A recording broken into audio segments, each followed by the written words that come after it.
સો નમસ્કાર. ખાસ કપડવંજ જીએસઆરટીસીની આખી ટીમ આવી છે અને કપડવંજ ડેપો મેનેજર બી આજે ખાસ આવ્યા છે અને એક મજાનો વિષય છે કે સહયોગ કરવો છે.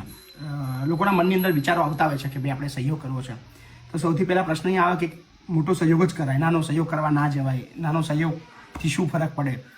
પણ એક નાનકડો તમારો વિચાર પણ દુનિયા બદલવાની તાકાત રાખે છે. સો મજાકની અંદર આ ટીમને એક એવો વિચાર આવ્યો કે આપણું જે વોટ્સએપ ગ્રુપ છે એની અંદર લગભગ 320 જેવા મિત્રો છે કપડવંજ ડેપોના.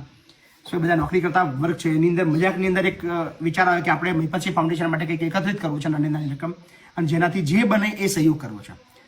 સો એ મજાકની અંદર પણ બધા કપડવંજ ડેપોની અંદર નોકરી કરતા બધા જે એસટી કર્મચારીઓ છે બધા એ બધાએ 75,111 રૂપિયા જેટલો મોટો ફાળો એકત્રિત થઈ ગયો અને આજે આ આખી ટીમ આવી છે.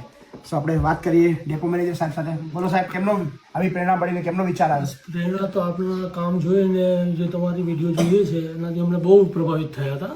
અમે બેઠા હતા અને અમને એવું લાગ્યું કે ના, આપણે પણ કંઈ સહયોગ કરીએ, પણ આ સહયોગથી હજુ વધારે સહયોગ કરી શકીએ એવી અમે આશા રાખીએ છીએ આવતા દિવસોમાં. ને મહિપતસિંહ ફાઉન્ડેશન જે કામગીરી કરી રહ્યા છે બહુ સરાહનીય છે ને આપની ઉત્તેજનાથી આખું વિશ્વ પ્રભાવિત થઈ રહ્યું છે એવું લાગી રહ્યું છે. એટલે ઉત્તર આપણે પ્રગતિ મળે ને આપ જે લોકોની દુઆ લઈ રહ્યા છો એ બહુ સારી વાત છે. શું કહેશો તમે? તમારું નામ? રાજેન્દ્રસિંહ ચૌહાણ. વાહ. મારું નામ છે.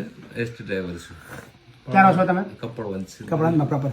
ના, વેણીપુરા ગામ. વેણીપુરા. કેમની પ્રેરણા મળી તમને આવું બધું ભેગું વિચાર આવ્યો? તો તમારા વિડીયો જોઈને એવું થયું કે જે મા બાપની જે સેવા કરે છે એ એટલું અતિ સુંદર કામ હોય તો પછી આપણે કંઈક કરવું જોઈએ એમ.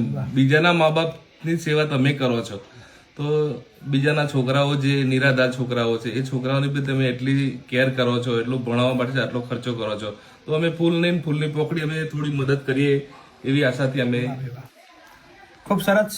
સમગ્ર અત્યારે ખાલી માની લો 5 લોકો આવ્યા છે, પણ આ જે સહયોગ છે એ સેંકડો લોકોનો છે, આખા ડેપોની ટીમનો છે. સો એમનું અમે હૃદયપૂર્વક આભાર માનીએ છીએ. થેન્ક યુ સો મચ કે તમારો સહયોગ અમારા સુધી પહોંચી ગયો છે. બસ આવો જ પ્રેમ આપતા રહીજો અને અમારા લાયક જ્યાં જરૂર પડે તેમને યાદ કરજો. અમે તમારી સાથે છીએ. Thank you.